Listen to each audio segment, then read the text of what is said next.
Dari awal SMA, universitas, sebagai lagu pendaki gunung, saya pastikan mau datangi tempat itu. Akhirnya saya bertemu West Virginia, ada Blue Ridge Mountain, dan ada Shenandoah River, sungai yang kemudian mungkin dia mengalir dari Virginia tembus menyatu dengan sungai yang ke New York itu.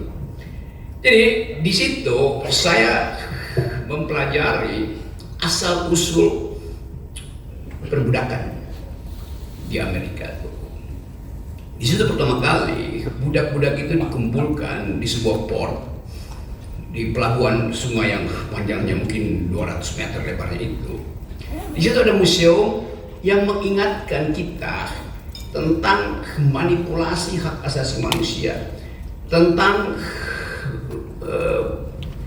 upaya orang kulit putih ini untuk menganggap bahwa kalian itu hanyalah barang, the African yang kemudian American African ini. Jadi ide itu juga menunjukkan bahwa ada tanggung jawab dari dunia beradab untuk minta maaf pada mereka yang disakiti hanya karena peristiwa politik itu. Arogansi Amerika masih ada sekarang. Arogansi itu kemudian dianggap sebagai pelindung dari arogansi Israel. Arogansi itu ada di dalam bentuk ekonomi. Arogansi itu juga muncul di dalam bentuk ideologi itu. Tetapi oke, kita anggap bahwa semua orang Amerika sebetulnya diaspora. Diaspora dari seluruh negeri di dunia ini. Nggak ada yang origin ya di Amerika. Yang memungkinkan kita merasa bahwa Amerika itu adalah negara di mana semua orang bisa berpikir apa aja dan tidak ada tuntunan ideologi selain Declaration of Independence. Jadi waktu itu saya membaca bahwa Amerika negara yang menghidupkan ide demokrasi justru karena di situ ada pengalaman historis yang panjang tentang perbudakan. Dan beberapa tokoh Amerika yang pertama kali mengucapkan stop perbudakan, kendati mereka punya budak. Siapa Hamilton punya budak, Lincoln punya budak gitu. Jadi saya mau mencoba memahami kenapa misalnya orang semacam Tocqueville, siapa nama lengkapnya tuh, Alexis Tocqueville yang menulis beberapa buku yang Demokrasi in Amerika. Ada Profesor Kusnul sini menemukan bahwa demokrasi itu adalah habits of the heart. Demokrasi itu datang dari kebiasaan manusia itu untuk menghasilkan peradaban kesetaraan itu. Ya, kita pada waktu itu saya coba menganggap bahwa kita harus hasilkan kembali regain demokrasi di Indonesia. Lalu saya ketemu Tata, ketemu almarhum Aji, beberapa tokoh, Fahmi segala macam. Lalu sebelum saya berangkat pulang ke Indonesia, masih mampir dulu muter-muter Amerika itu, kita ngopi di warung kopi, kebanyakan warung kopi Yahudi lah di situ. Nyok itu bagel, ngopi-ngopi. Lalu kita pikirkan apa yang bisa mengikat kita supaya ide tentang Indonesia yang berpikir, ide tentang Indonesia berkeadilan, ide tentang Indonesia yang percaya pada persaudaraan bisa diaktifkan segera. Tentu bagaimana nih? Mungkin itu banyak betul intelektual di Amerika, di seluruh dunia. Kita bikin aja forum tanah air tuh. Jadi kata forum itu tidak mengikat secara formil. Siapa saja boleh ikut forum itu. Tanah air tentu untuk mengucapkan janji kita yang ada di luar tanah air untuk kembali ke tanah air dalam bentuk kritik, dalam bentuk proposal perubahan. Jadi dari awal forum tanah air ini diajukan sebagai proposal akademik untuk menandingi proposal-proposal politik, proposal-proposal lembaga survei, proposal-proposal buzzer, segala macam tuh. Jadi betul-betul dimaksudkan dengan awal bahwa FTA itu akan berisi konsep. Karena itu kita kumpulkan, akhirnya dalam waktu yang tidak lama terbentuk jaringan selima benua ini kan. Jadi itu ide dasarnya, itu the origin of the ideas of forum tanah air itu. Tapi kemudian forum tanah air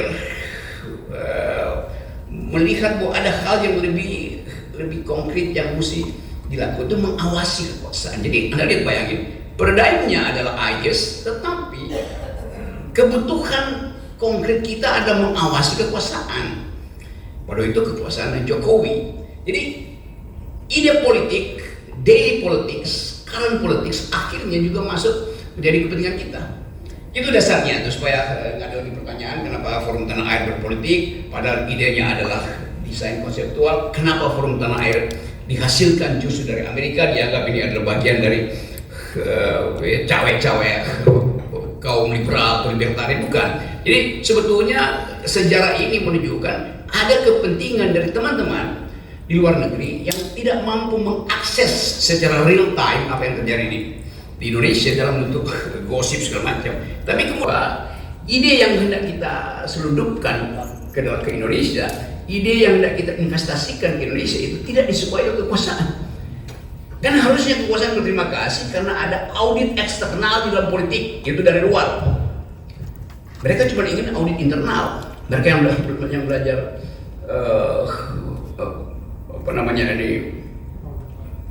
akuntansi tahu bahwa di audit eksternal justru lebih jujur daripada di audit internal.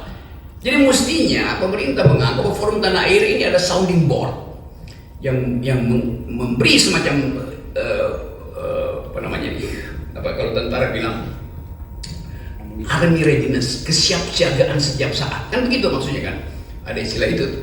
Jadi kita forum tanah air juga army readiness di dalam ide itu, tapi kemudian dimusuhi itu, ya mungkin karena ada Refli Harun, ada Eri Mulyadi, ada Pak Gatot, udah pasti itu kan, dan semua hal yang kemudian disinopsiskan sebagai ini bajingan yang hendak mengacau negara. Kan itu yang terjadi ya. Jadi diskurs itu yang hendak kita halang. Jadi kita mau kembali setelah situasi mulai terlihat seolah-olah tertata, kita mau balik lagi tadi Pak kata betul untuk menagih konsistensi dari Presiden Prabowo hari ini. Kabinet merah putih, awalnya merah putih, tapi baru 2 hari seorang menteri yang dibrief dengan baik oleh pakar-pakar luar negeri ketika di Hambalang, Menteri Desa memakai kop surat Kementerian Desa untuk memerintahkan kepala desa berkumpul di sebuah desa untuk memenangkan istrinya yang sedang kampanye di desa itu. Kan dari awal kita lihat bahwa briefing Prabowo itu tidak dipahami atau sengaja diabaikan oleh menteri itu karena kepentingan individual, karena kepentingan pribadi. Jadi mestinya kalau kita pakai semacam prinsip, paradigmanya adalah rakyat yang diucapkan terus oleh Pak Prabowo. Tetapi paradigma itu tidak masuk karena ada mereka yang berkumpul dalam kabinet itu datang dengan kepentingan pragmatis masing-masing. Ide di briefing intelektual, panggil semua pakar dunia. Salah satu pakar yang ngomong perempuan tentang korupsi. Tetapi sang menteri bilang, ya ini cuma kertas ini kan tidak ada anggaran negara. Jadi dia nggak paham bahwa kertas itu yang harganya 200 perak. Ada tanda tangan menteri, efek katastrofi terhadap politik itu tinggi sekali. Jadi bayangin cara berpikir menteri desa itu. Kan mestinya dia ngerti bahwa dia nggak boleh sedikit pun memanfaatkan itu. Tapi dulu kan nggak ada uang negara di luar. Tanda tangan dia itu adalah uang negara. Jadi bagaimana kita mau tagih pada akhirnya yang sebetulnya di awal mestinya udah ditendang dia dari kabinet kan. Jadi konsistensi itu yang tidak ada tuh. Nah, itu kita mulai melihat bahwa kabinet ini dari merah putih mulai jadi merah pucat. Itu dasarnya. Nah, saya balik pada soal kita.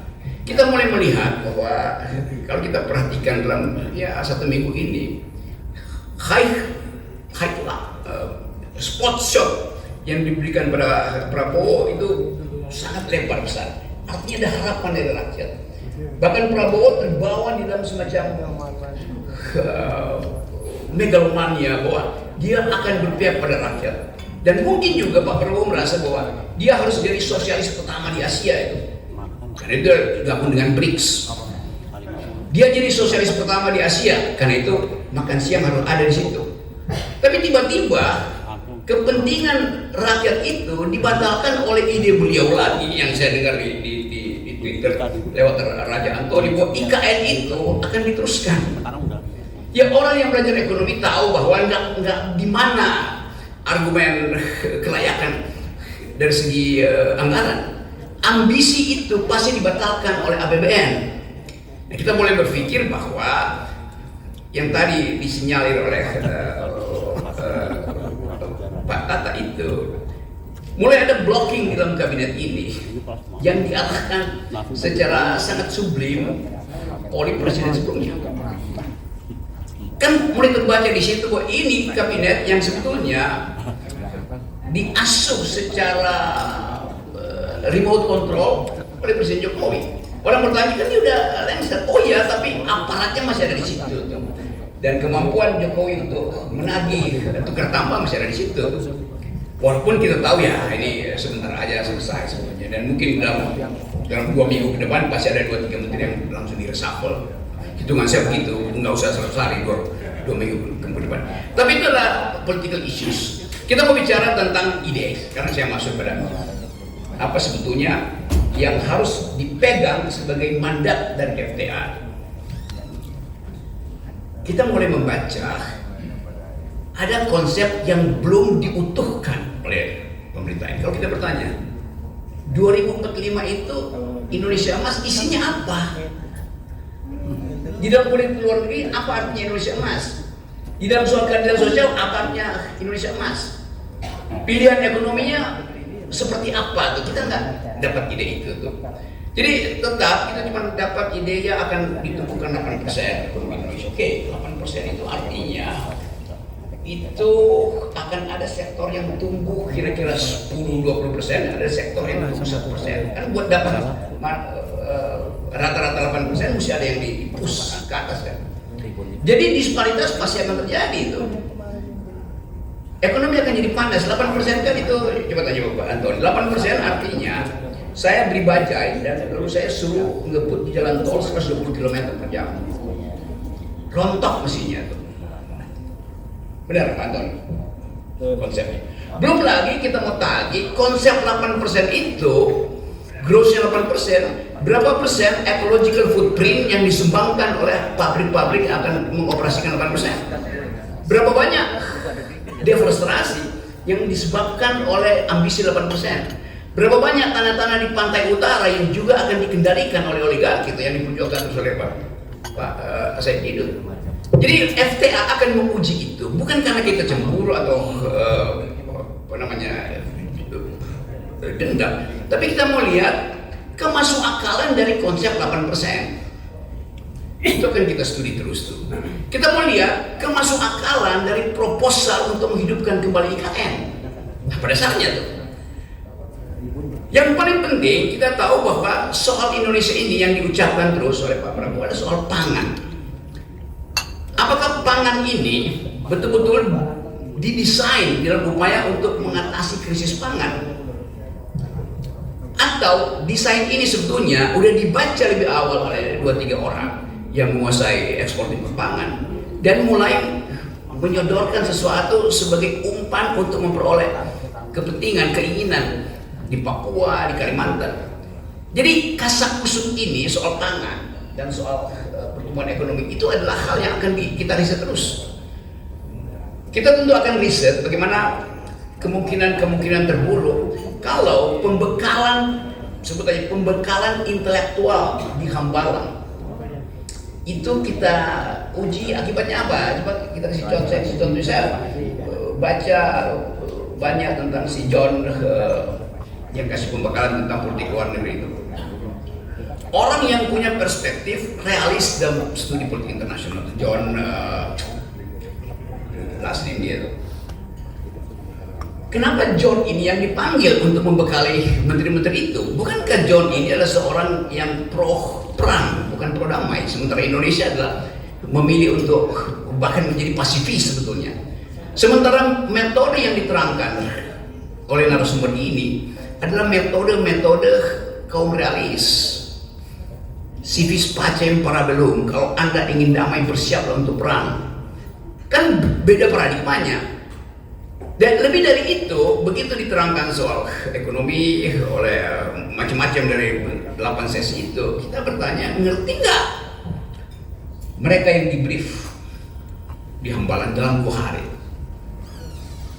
Dalam bahasa Inggris pula diterangkan itu kan, ya mungkin pakai interpreter. Tetapi kelihatannya nggak ada yang paham itu. Kalau saya bicara dengan mereka yang ada di situ, ya mungkin 2% si ini paham. Karena waktu itu dia cuma gini-gini, padahal sebenarnya dia mesti angkat tangan bertanya tuh. Jadi diskurs intelektual tidak terjadi di Hambalang. Saya sebut diskurs intelektual. Narasinya ada, tapi tidak diskurs. Bagaimana mungkin pembekalan itu tanpa debat? Konsep yang bertentangan. Jadi kita mulai menganggap bahwa komposisi kabinet ini tidak diasuh secara paradigmatik untuk menghasilkan sesuatu yang betul-betul konseptual. Ada paradigma di situ. Indonesia paradigma damai, tapi yang diundang mengajarkan tentang cara bertahan dalam perang itu. Sementara kita tahu bahwa ya itu peralatan perang kita itu ada bekas, semua barang bekas persenjataan kita. Jadi itu satu poin. Sehingga saya menganggap bahwa ini tadi saya ngomong sama sebenarnya ini kayak orang naik gunung, karena saya suka naik gunung.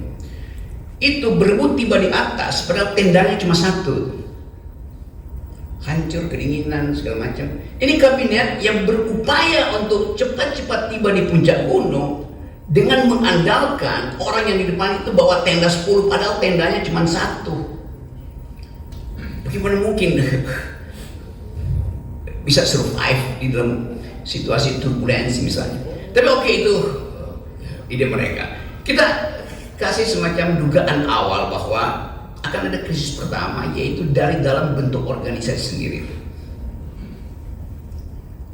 Sementara ini terlihat bahwa ada kepatuhan pada Presiden Prabowo dibawa ke Magelang. Itu simbol untuk menghasilkan disciplinary society, masyarakat yang didisiplinkan. Oleh apa? Oleh latihan. Politik tidak mungkin didisiplinkan dengan latihan. Ya, mensana in corpore sano, dalam tubuh yang sehat ada jiwa yang sehat. Iya, itu kalau Anda olahragawan. Tapi ini politisi semua yang sudah di-brief dari awal oleh ketua partainya tuh. Siap-siap nyolong di badan anggaran, siap-siap masuk ke komisi dan pastikan bahwa kita bisa ngintip kerjaan dari situ. Kan itu dasarnya tuh. Bagus bahwa ada stepping. Prabowo mulai dengan briefing intelektual di Hambalang, briefing mental dan fisik di Magelang.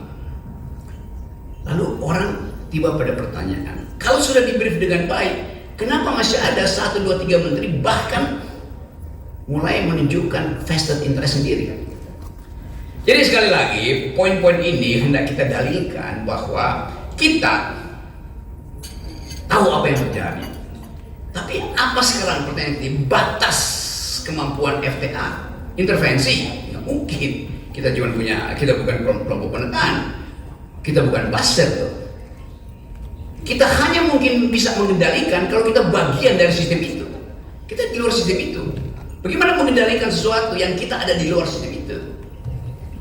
Kita hanya mulai bisa menjejaki apa yang akan terjadi sambil melihat suasana dalam perjalanan menuju target-target dari kabinet ini kan. Perumpamaan di dalam sekarang anak-anak muda baca kembali wisdom lama stoicism itu. Saya lihat buku-buku anak muda tentang cara bertahan dalam kehidupan, cara menikmati hidup supaya tidak masuk dalam frustrasi. Orang baca lagi sekarang Epictetus, Epicurus.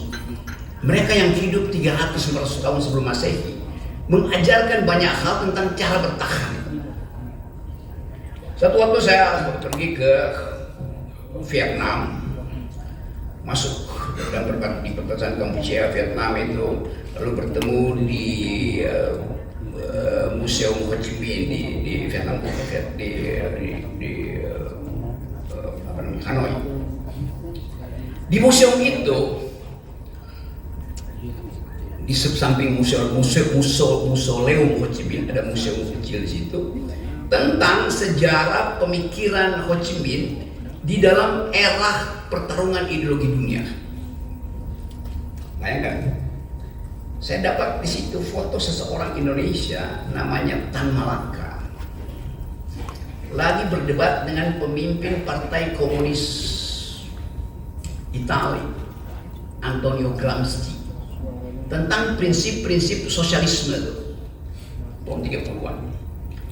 Anda bayangkan Tan Malaka yang sekarang mulai dibaca ulang, orang yang pertama mengidekan tentang republik, tetapi di dalam fasilitas keadilan sosial, bukan republik dalam pengertian ekspansionis itu.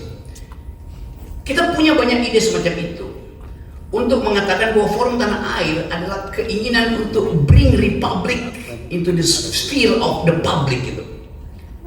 Kita menyebut nama republik, tetapi tidak ada common good yang kita lihat dari kabinet. Apa isi dari common good itu? Isi dari republik adalah kebersamaan, keadilan sosial, kesetaraan manusia. Mulai terlihat bahwa arogansi individual itu menganggap bahwa saya adalah menteri, itu artinya seluruh kapasitas negeri ini tergantung pada saya. Tetapi sistem kita juga mengindikasikan menteri-menteri ini kan pembantu presiden, hanya pembantu presiden. Tetapi tadi saya pakai bagaimana ide republik dari Tan Malaka. Kalau kita baca perdebatan intelektual ketika memilih republik, memilih ada sistem presidensial, orang semacam Muhammad Hatta bilang bahwa menteri itu adalah pemikir. Menteri itu bukan pegawai presiden. Menteri itu punya ide. Karena itu menteri harus di bail out dengan semua ide itu.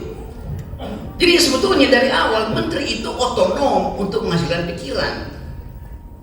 Tetapi dalam perjalanan menteri itu akhirnya hanya jadi petugas presiden. Kalau kita balik lagi pada ide itu, menteri itu kita tagih pikiran dia di bidang yang dimintakan oleh konstitusi untuk dia pelajari. Menteri perdagangan itu bukan orang yang doyan impor doang. Dia mesti ada ide tentang Indonesia mau ditempatkan di dalam pertengkaran ideologi ekonomi dunia dengan fasilitas seorang libertarian, seorang komunitarian, atau seorang sosialis. Kita mau dengar ide itu kan. Jadi ini kesempatan bagi FTA untuk membongkar juga dokumen-dokumen awal negeri ini, supaya kita tahu republik ini mau diarahkan kemana. Kalau saya datang ke Papua, satu waktu saya kasih kuliah di Papua, ada satu orang tanya, Pak Rocky, menurut Pak Rocky, kami menerima Pancasila, kata orang Papua. Tapi menurut Pak Rocky lebih penting mana, sila kedua atau sila ketiga? Bayangkan coba. Dia bisa pikirkan itu tuh. Dengan cepat saya bilang, pasti kalian ingin sila kedua tuh. Kemanusiaan yang adil dan beradab harus mendahului persatuan Indonesia. Tepuk tangan semua tuh. Kalau udah intelijen saya pasti ditangkap. Karena dianggap mempromosikan kemerdekaan Papua tuh. Karena mestinya persatuan lebih dahulu. Tetapi secara ideologis, Bung Hatta juga akan setuju. Oh, tidak mungkin ada persatuan kalau ada disparitas ekonomi, ada rasa tidak damai pada publik tuh.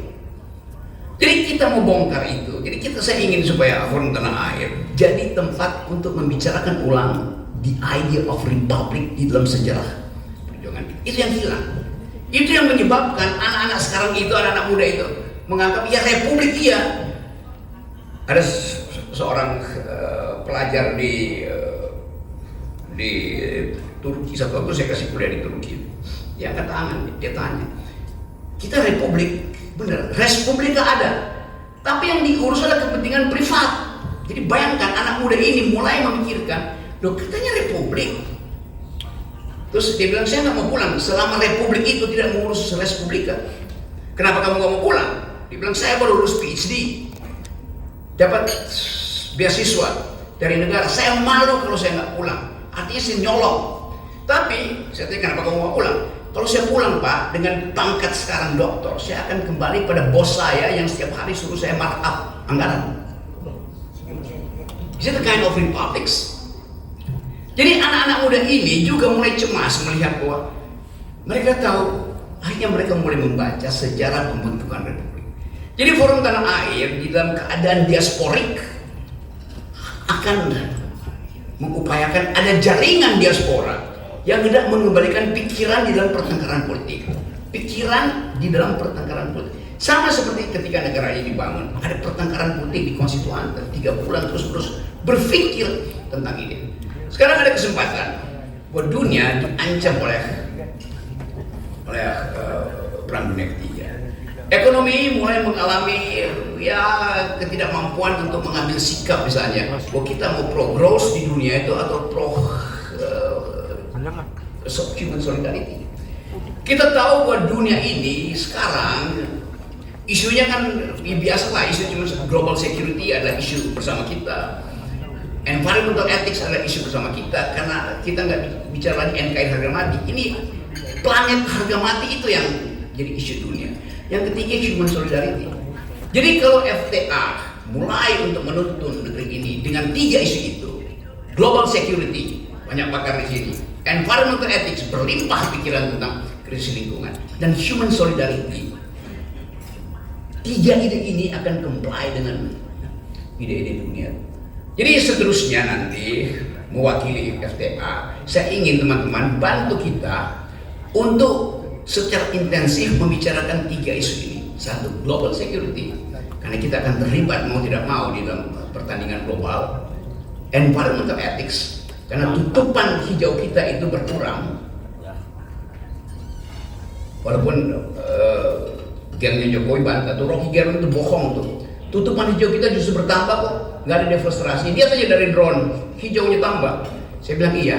You zoom in di situ, you tahu itu hijau lapangan golf, hijau sawah yang akan dicetak di Papua, hijau sawit yang semuanya monokultur. Bukan itu yang disebut green di dalam sustainable ideas of green economy, circular economy. Jadi sekali lagi, tadi saya bilang apa? Jadi FTA punya 3 kurikulum. 1, kita akan pantau global security, termasuk posisi Indonesia di dalam persaingan global security ini. Yang kedua, environmental ethics, ini penting sekali dasarnya. Saya masih ada waktu nggak? Saya mau terangkan agak panjang supaya sekaligus kita dapat itu. Soal environmental ethics. Satu waktu saya ngopi di mana lagi ya? Di Budapest. Hunggaria. Anak muda datang, nawarin kopi. Saya bilang, kita Indonesia punya kopi. Apa kopinya? Gayo. Dia bertanya, anak muda ini, Gayo ada di Aceh.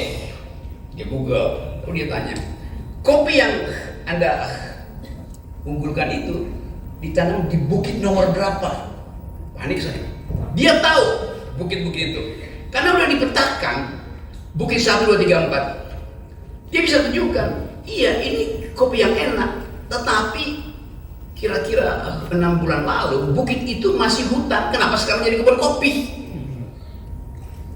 Jadi itu yang mau saya terangkan, bahwa tidak mungkin kita lolos dari mungkin mata dari Elon Musk yang pasang Starlink di atas kita. Itu yang saya ingin supaya kita mengerti bahwa semua hal yang kita bicarakan juga connected dengan ide-ide dunia. Saya ngomong tentang hilirisasi. Anak muda Eropa angkat tangan.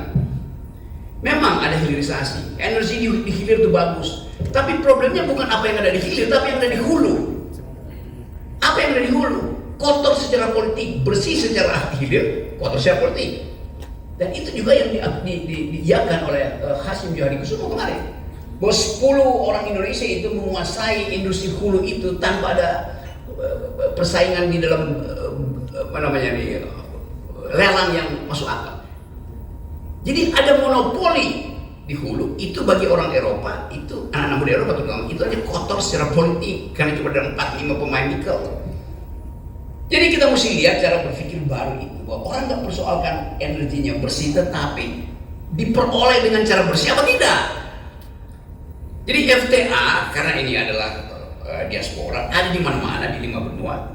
Juga kita akan kumpulkan narasi-narasi kecil supaya kita mengerti bahwa suatu waktu anak muda Eropa ini dia akan ban kita karena menganggap kalian do not speak environmental ethics. Produk-produk kita akan di ban di sana. Tentu mereka pasti akan minta partai buruh atau partai hijau di situ untuk jangan bantu Indonesia. Kampanye anak-anak muda ini melampaui kemampuan partai politik seluruh dunia. Di kita juga mulai begitu. Kampanye sosial media anak-anak ini itu yang mesti kita perhatikan, mampu untuk merubah konstelasi politik.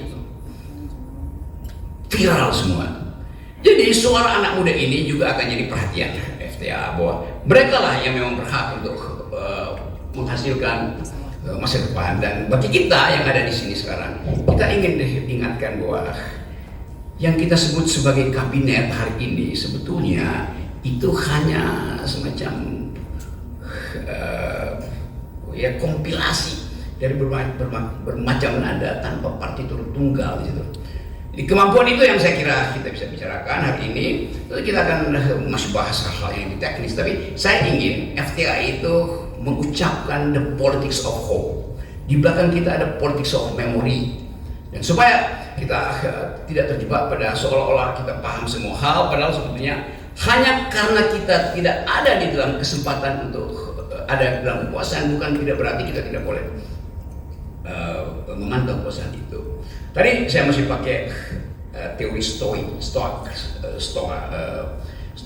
stoicism itu filsafat yang mengajarkan keteguhan hati, bahkan memanfaatkan kesulitan itu untuk membekali diri. Dalam kesulitan kita yang kita ada di dalam, kita nggak mungkin kontrol yang ada di dalam, tetapi kita bisa katakan bahwa kita di dalam perjalanan menuju 2029 kita tahu apa yang sedang terjadi. Satu waktu Epictetus itu kasih semacam metafor. Bayangkan ada kereta yang dikendalikan oleh seseorang, di belakangnya terikat anjing yang harus mengikuti kereta itu. Tapi karena tali anjing itu panjang, si anjing itu kadang-kadang bisa melirik ke kiri, bisa melirik ke kanan. Sementara si kusir kereta itu dia cuma lurus pandang ke depan. Anjing ini punya kemampuan untuk menangkap energi kiri kanan, punya kesempatan untuk menyaksikan panorama yang lebih indah daripada si kusir. Tentu kita bukan anjing, tetapi kita ingin manfaatkan perumpamaan itu bahwa di dalam keadaan di mana kabinet dikontrol oleh seorang sang kusir atau sang kasir di baliknya, kita manfaatkan kelegaan kita untuk membaca keadaan. Jadi ada yang formal, tetapi ada yang informal. Dulu waktu Václav Havel memulai revolusi di Czechoslovakia, dia bikin istilah yang bagus, yaitu paralel polis. Artinya ada polis, ada politik yang formal, tapi ada politik yang membayang-bayangi politik formal ini. Paralel polis itu kita masyarakat sipil, FTA, jurnalis, Multatuli Project, Bocor Halus Project, Refli Harun talk setiap hari. Itu yang kita sebut dengan paralel polis itu. Kalau FNN sudah dengan sendirinya lakukan paralel polis setiap hari. Jadi saya ingin FTA ini jadi paralel polis, sesuatu yang membayang-bayangi potensi frustrasi dari sistem yang formal tadi. Saya tetap menduga bahwa akan ada keretakan di dalam kabinet. Saya tetap menduga bahwa dengan cara apapun, ide untuk menghasilkan gambaran besar yang dibayangkan oleh Pak Prabowo tidak bisa diserap oleh otak-otak kecil yang ada di dalam kabinet. Itu intinya. Dan desain awal ini mulai menunjukkan bahwa mulai ada keretakan. Jadi sebelum kita masuk pada halusinasi kabinet, kita pastikan bahwa kita ingin menghasilkan kembali Indonesia yang berpikir. Assalamualaikum warahmatullahi wabarakatuh.